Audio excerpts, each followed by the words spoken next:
So we're going to start our first session for today, which is a keynote speech from Zhen Liu from Microsoft. So Zhen. So while Zhen is setting up his slides, I'm going to talk a little bit about Zhen. So Zhen is the head of the China Innovation Group, Microsoft Asia Pacific R&D Group. He joined Microsoft Asia R&D Center in 2012 as the head of China Innovation Group based in Beijing. Before joining Microsoft, Zhen was with Nokia as the head of Nokia Research Center Beijing. And he became the head of NRC Growth Economies Lab. He was also with IBM TJ Watson Research Center as the senior manager, and as well was the research director of INRIA. He has published over 200 papers and obtained over 90 granted patents. And he's been involved in very many different types of conferences, such as the general chair of ACM Sigmetrics 2008 conference, InfoComm, and SensorComm. He's also on the editorial boards of several journals, including IEEE Transactions on Service Computing and the Journal of Performance Evaluation. And it's my great pleasure to invite Zhen here today. He's also a friend and colleague of mine. And he's going to be talking about unlocking value from open data. So please welcome Zhen Liu. Thank you very much. Thank you very much, Alan.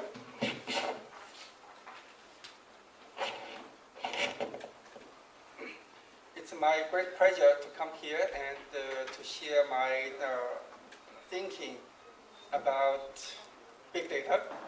Since this is a big data conference, so let's talk about big data. When I gave a few talks in different places on the big data problem, and most of my audience was from academia. And almost systematically, people ask the question, how can we get data? As you know, big data is about data and about analytics. In academia, we have lots of knowledge, lots of skills and expertise in machine learning, in pattern recognition, in algorithmics, in the modeling. So we have lots of, if you want, we have hammers, but we don't know where to put the hammers. Where are the nails? And nails, or if you want, data is important. Data is available in different places. Otherwise, we won't talk about big data. But where can we find it? Especially from academia perspective, academic researchers need to have data in order to provide contributions. So today we are going to talk about open data. I don't know how many people are familiar or aware of open data. Have you heard of open data? Only Alva? So let's talk about open data. Now it's the age of data-centric decision making. In academia, in industry, we all talk about data, data, data. We need to make business decisions based on data, simply because there are more and more data available. Every day now, there are 2.5 exabytes of data created, and most likely, according to certain prediction, by 2020, there will be 40 zettabytes of data created. And now, if we look at the current organizations, for instance, in US, lots of organizations have hundreds of terabytes of data already. So how can we use these data?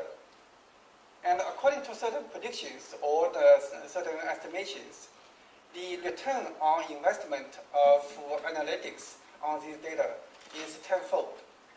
So basically, you paid $1 on the analysis of some data, and most likely you can get a return of $10. So that's a very big, very high return rate. But again, the question is, how can we get data? Now this table is summarizing different industries, how much data they have. And according to this table, governments have actually governments have lots of data. Government is the second in the rank, second among all the industries to have most of the data. And the good news is that governments are now embracing open data. What do we mean by open data? Open data is very much like open source software, open source hardware. So basically, we'd like to have data that are created or managed by proprietary owners like governments or industry players to open up the data, to provide data for free. Free access, open rights, that's the key. And another key is machine readability. So basically, we like that the data that are provided by different agencies, by different departments, to be provided in a machine readable format, not in PDF. PDF is not counted as machine readable. Why that? Simply because in this way, it is much easier to do analysis. And now, more than 40 countries have already established open data initiative. And over 1 million data sets are made open by governments worldwide. And according to McKinsey, these open data, not only available now, but also in the future, will generate about $3 trillion of annual economic potential. That's huge. That's huge. So by exploring open data available or made available by different agencies, we can create economic values to about $3 trillion every year. Now, open data itself came at the end of 2007, about 30 pioneers, open data pioneers, established principles for open data government. And Obama is a big fan of open data. The first day he took office as the President of the United States, he launched this initiative of open data, actually. Transparency for the government. Transparency and effectiveness for the government. And then, after that, through the leadership of USA in this area, many countries followed this. And now we have more and more countries getting into this, including China. A few months back, Beijing has established a website for open data, and Shanghai as well. That's a big breakthrough.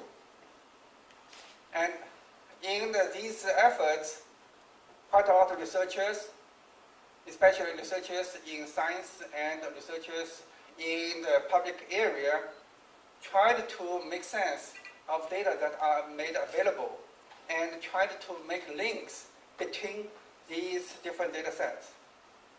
Roughly speaking, right now, there are two kinds of open data. Open data from the government and open data in science. And to a certain degree, open data from the government have more success in the sense that there are more and more data available. And lots of organizations are promoting open data. You just search for open data, and you can get a lot of information, and you can get a lot of portals supporting hosting open data. For instance, Socrata is one of such portals, hosting quite a lot of cities' open data. And there are lots of technologies that are being developed for open data as well. Lots of websites. Just go to the web. You can find lots of websites provided by different cities, hundreds of cities, providing such information. And some of the cities provide thousands of data sets. And the data actually range quite a lot. Actually varies quite a lot. You have data that are about the complaints, data about transportation, data about crimes, statistics, and air quality, etc. And you have data about businesses, the demographics, buildings. For instance, you go to New York City's website, and you can see a lot of information about different buildings, the building code and the type of buildings, etc. So lots of information available online, thanks to the leaders, to the push by the leaders as well. For instance, in New York City, the former mayor of New York City, Michael Bloomberg, set an office called Mayor's Office of Data Analytics Model. And this office spent their efforts in collecting information and in standardizing information around different agencies in New York City. So this picture is a view of the data sets that they made available online. They made available. And this is one view of this. You can use different views. You can use different ways of analyzing the data. For instance, we recently created a prototype .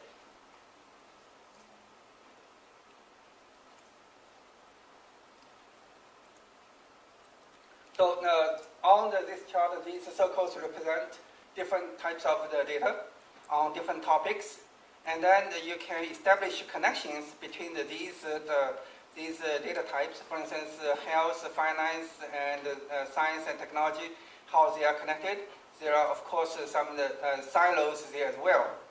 And if you drill down into some of the data sets, for instance, complaints, you have more detailed analysis there. In US, many cities adopt the system, the so-called 311 messages. So these are the messages that you receive from citizens, and citizens can call the 311, or they can text, or they can use a mobile app to send complaints. For instance, if you see some accident, or if you hear some noise in the street, you can just send a complaint to this number. And in New York City, there are so sometimes every day they receive over 100,000 such complaints, and the average is about a few tens of thousands of requests or complaints like that. So they have a special agency handling such messages. And these messages are immediately pushed online, made available in almost real time. And you can do a lot of analysis. And here you can see that many of the requests are about heating. About heating here, and then you can try to figure out what are the connections between the heating and other complaints, for instance, heating and electricity. So you can see this is naturally connected, and heating and what is this? This is traffic signal. This is not really connected in a strong sense. So you can do a lot of analysis and vary the strength of the connections so that you see how you can isolate these components that are more or less determinate. And you can use a similar method with this kind of visual analysis to analyze other data. For instance, this one is just on the Wikipedia. You take the Wikipedia, the famous people in New York, and then you can try to figure out the connections between different people through this analysis. So this is about open data, about some analysis that you can do. But in general, the analysis has to go much deeper. Otherwise, you can't get to very useful insights.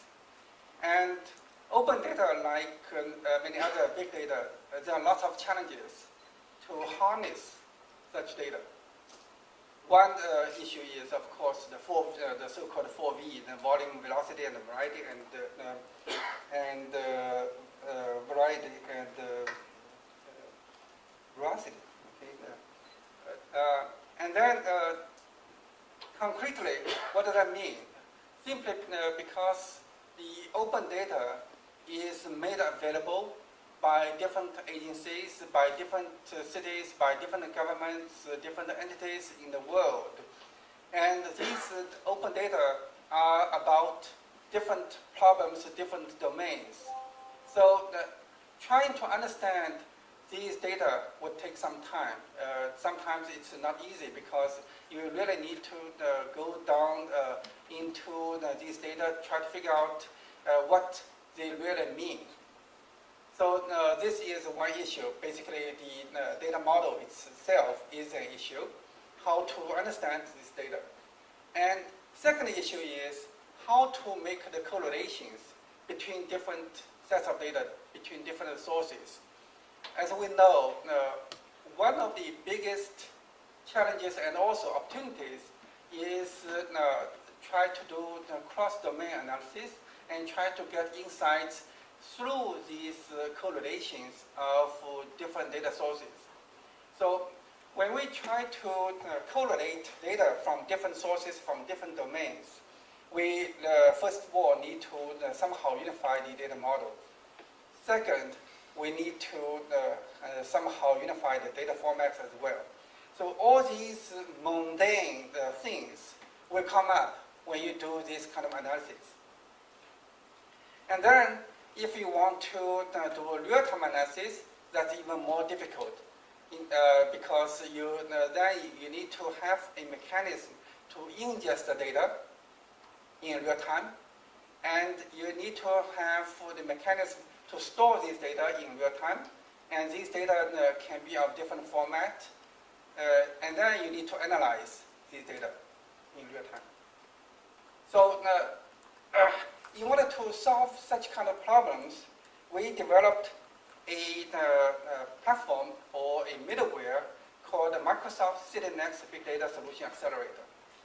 Why this name? The Microsoft, of course, you understand this. CityNext is the brand name of Microsoft for sparsity. And this platform, this middleware itself, is developed for sparsity, but it can be used in a more general case for the non-smart city scenarios as well. But even within smart cities scenarios, you can do a lot of things. Especially, you can do a lot of analysis of open data. And this platform consists of the following, basically. It consists of 4 or 5 steps of data processing, from ingestion to storage, management of the data, and then to the analytics, especially to real-time analytics. And then from the analytics, you can explore data and expose the insights in the service way. So this service integration, in a way, is an extension of the service integration that is very familiar to people here, that is service-oriented architecture. And here it's data-oriented architecture service integration. And then from there, you disseminate information to the users. So we use this platform, developed different solutions. one of the solutions is what we call emergency situational awareness dashboard. Let me, if we have time, let me do a quick demo.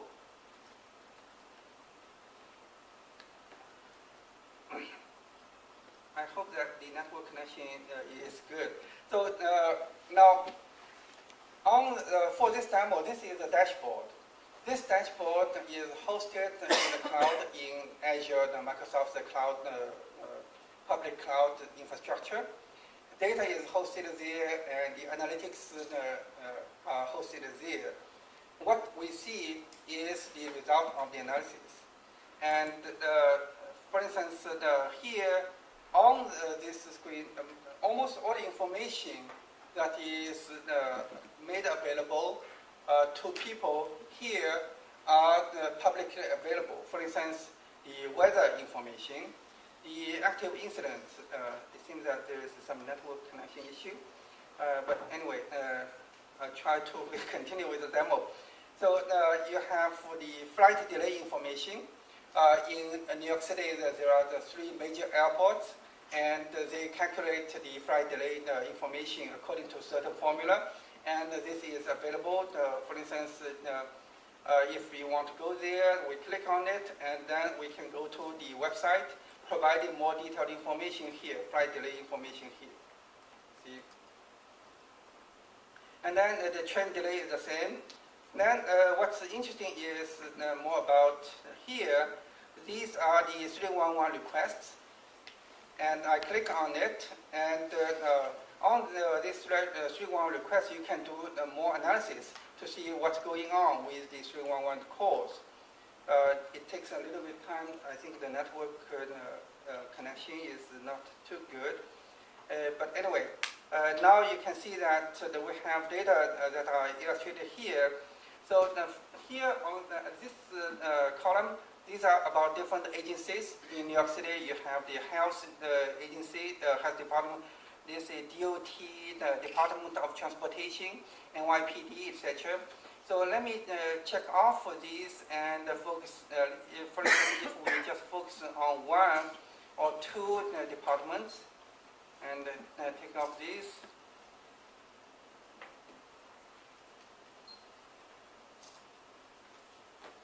Okay. Now I have requests coming from these 2 departments. And then if I go to one of these, let me see. Then I can focus on the time period. So for instance, I can grab things here, and then you have the longer time period to analyze. And then you have for these the total number of messages, etc. So you can do the historical analysis, and you can also do a prediction easily. We actually here we took off the prediction part, but it's interesting that you can predict the number of complaints based on this historical analysis in a quite accurate way. And then we can see you have tweets there, and you can do the Twitter data analysis. And here it's loading data. For instance, the Brooklyn Park. So these are different topics there. And if I click on one of them, then you would see a text cloud.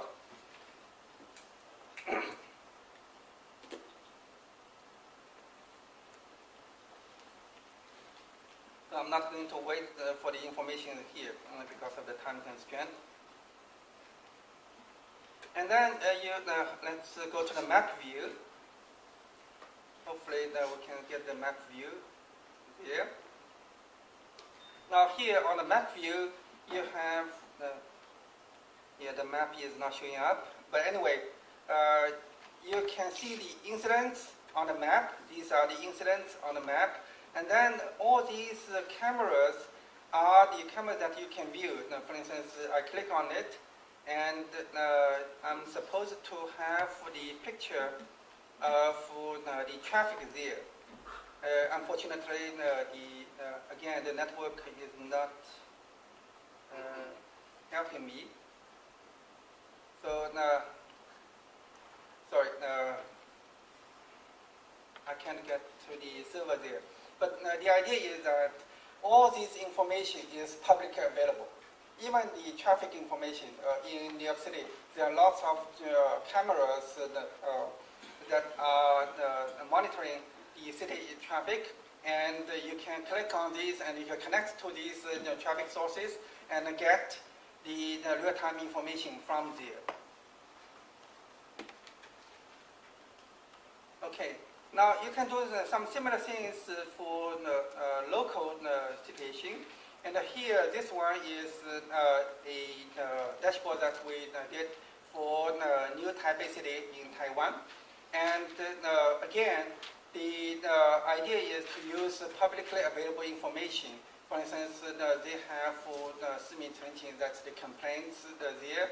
And they have also lots of the social media data that can be made available. And this here we use Google Plus as the source of the information for the analysis. I'm sorry, the bandwidth is a little bit low, so let me skip this part.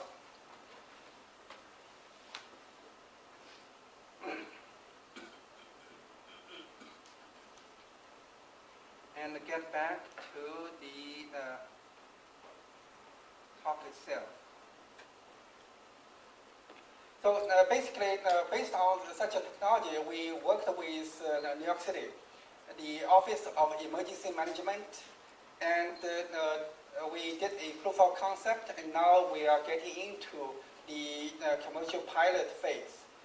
We are deploying this technology inside New York City's Emergency Management Office, and allowing them, through this technology, incorporating both publicly available information and their proprietary information. We allow them to have a real-time awareness of the situation on one hand, and on the other hand, allowing them to get real-time analysis of the events. Okay, so we did this. Now, another problem that we have been handling is the air quality in Beijing, or the air quality monitoring. As you know, actually you are lucky. These days we have excellent air in Beijing, but usually the situation is much worse, unfortunately. So what we did is that we still use this platform, and we take the information that is publicly available from the Beijing government, city government. So Beijing has deployed 31 sensor stations monitoring the air. And what's interesting is that these sensors somehow provide different measurements. As you know, the U.S. Embassy has always some information or measurements that are different from what our official stations reports. But this, I would say that this kind of differences is quite normal, simply because in a city there are micro environments where some places have better air than others. So what we did is that we just take these sensor stations information together with the POI information and the road network and traffic data, and combine them to build some index and build some features, and then do some modeling, build some model, and based on the model and based on the real-time data from the sensors, we can do real-time inference. And this real-time inference is fine-grained. So basically, we cover the entire city accordingly. And from there, we can provide the services. So the insights itself that is derived from this modeling can be used by other services. For instance, so there, you go to the service there, And this is the measurements, but you can have the entire city's view, how the city is covered now in terms of the air quality. So it's a continuous, if you want, it's an interpolation or it's an extrapolation based on the modeling, or you can say that it's a spatial prediction, right? And then you can do some additional analysis, but due to the time constraint, I'm not going to show this. And furthermore, you can do the additional value add. For instance, people talk about routing, the shortest path routing. And here in Beijing, you probably want to talk about the best air quality route or the most healthiest route, right? And there, for instance, if you want to pick a place, and then you want to go to another place, you want to find the route that is find the best route based on this air quality measurements.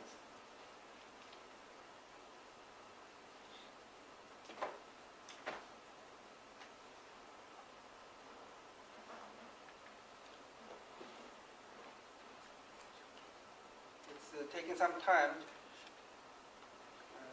I don't know what happens. But anyway, that's the idea. And then you can do the other things. For instance, you can build, we are building a mobile app on top of it. Based on the location that you are in, you can find immediately the air quality measurement. And even more, you can actually track during the day how much, what's the air quality overall in the paths that you have passed. And this mobile app will be available very soon. And this is the URL, openair.msra.cn. This is a collaboration with Microsoft Research Asia. Okay, so in a nutshell, what are the technologies that we have been developing? So we have been developing these technologies in terms of the ingestion.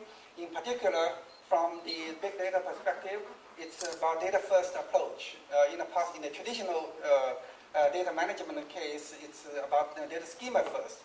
And here, because of the fact that we are talking about big data, we are talking about the variety, and we are talking about the dynamic changes of the data, so we adopted a solution, adopted an approach called data-first approach.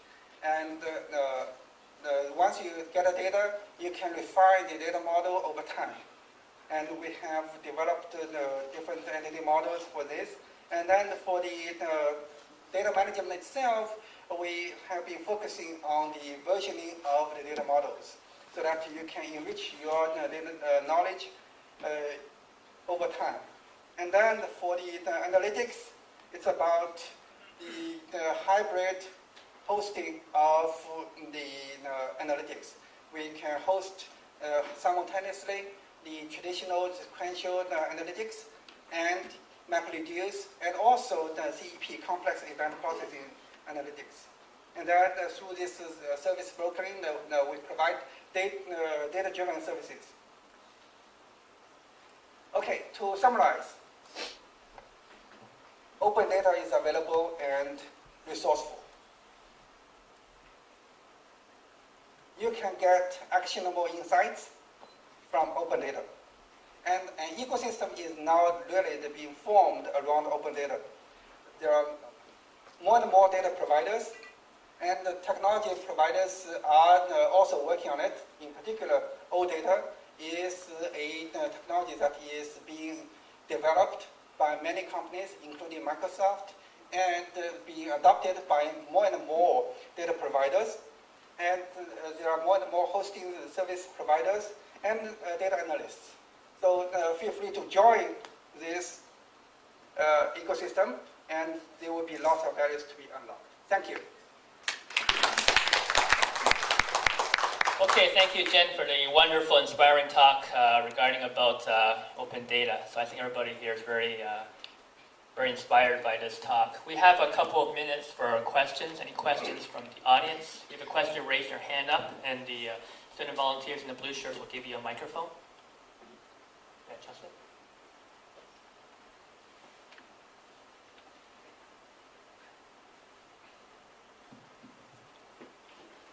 Thank you very much for the excellent talk and interesting concept, open data. And can you give a comment, like, what's the future direction for open data, for example, next 5 years? So it's hard really to give a direction on open data itself. As you know, like many movements for openness, it's a community effort, right? So it really depends on the ecosystem itself of this open data, how this open data should be doing and how this should be made available to people. So it's hard to say whether there will be a general direction. However, I would say that there will be more and more technologies available on open data. OData is definitely one of them. From OData, you can retrieve information, and you can also do some calculations there. That's one thing. Another thing is that I believe there will be more and more analytics made available together with the data. Right now, there are not too many. And I hope that more and more scientists and researchers can join this effort and can provide dedicated analytics for the analysis of open data so that the community would be even bigger. And then the third thing is that how to make life or how to build applications on top of this. That will be another interesting topic that people will explore. Okay, thank you. Any other questions? Right in the back there.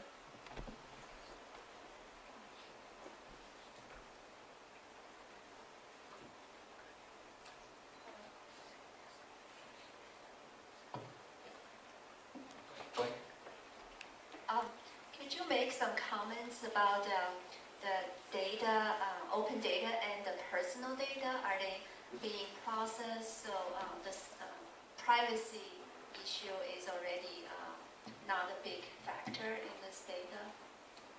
Yeah, so when the governments make available data to the public, they actually take care of the privacy already.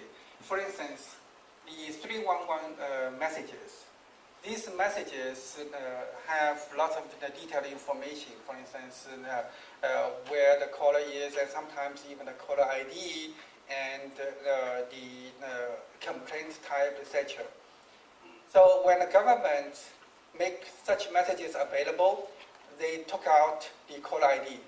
Anything that can be used to infer the caller ID is taken out. I think I saw a question over there. Yeah, my question is specific about the geospatial data. As far as I know, that geospatial data in China is still pretty much classified. Well, those data, by and large, is available or fabricated in North America and US. So what is your perspective in terms of how soon this geospatial data, especially routing data, etc., will be kind of available to fabric in China? The map information is regulated in China, and you need to have a license, a special license to provide such kind of service or even collect such kind of data, right? However, the public transportation information is actually available on the different websites. For instance, if you go to Shanghai, the website, you can find a lot of information about public transportation. And recently, I think Beijing also put such information online and made available to the public. the issue is you can read the data, you view the data, but if you can take the data, do some analysis, that's some barrier there. Yeah, in China, if you want to have a mapping from the geocode to the exact location, you need to have the special license. Yeah. That's a different issue. Thank you. Question? Yeah, thanks. Thanks for the interesting talk. So I'm really interested in your air quality project. So my question is, what's the major goal of the project? Is it to monitor the air quality, or to review the major factor why the quality is so bad, or try to prevent people from getting harmed from the bad air quality? Yeah, so for the air quality project itself, right now our only objective is just to make predictions as accurate as possible. So the prediction is in twofold. One is the spatial prediction. So basically, based on the measurements that you collect in different stations, how to have the entire coverage of the city. And the second one is more temporal dimension to predict what will be the air quality situation in the next, let's say, 12 hours, 24 hours, etc. So for the moment, that's the only objective that we have. Okay, so it's about prediction, right? Yeah, it's about prediction. It's about modeling. Question there in the back. Yeah, I want to follow the previous question on the data, open data. It seemed to me recently Chinese government actually tightened control on data. Probably from academic point of view or for user, people want to have open data, but from government security or political regulation, what do you think in the future? Because I heard China may want to build their own network and their own protocol and so on, how they treat Google, for example, how they decide not using Windows-based operating system. So if going down this road, and how do you envision an open data environment? Yeah, this is a very good question. In terms of data openness, I think it's a little bit different than the topic that you mentioned in terms of technologies, how Chinese government want to have better control on the technologies. Data itself definitely is a sensitive topic. However, we see a very good trend worldwide, including China, going down the path of openness. For instance, Beijing started this open data effort a few months back, I think probably about 5 months ago. At that time, when I first saw the website on the Beijing open data, I just felt that it was not going to really succeed if they stayed that way. However, a few days ago, when I get back to the website, I was actually very pleasantly surprised by the progress that Beijing City has made in terms of disseminating information. They put a lot of information available. Some of them I would say quite confidential, but they just put it there. Very good step forward. So I think that through the leadership of cities like Beijing and Shanghai, Chinese cities will most likely follow the act. Okay, so in interest of time, maybe one last question there. Carol? You talked about open data. So are the models open as well? What do you mean by the model? You mean Your the data model? air quality models, for example. This is different. The open data is about data source, the original data, the raw data.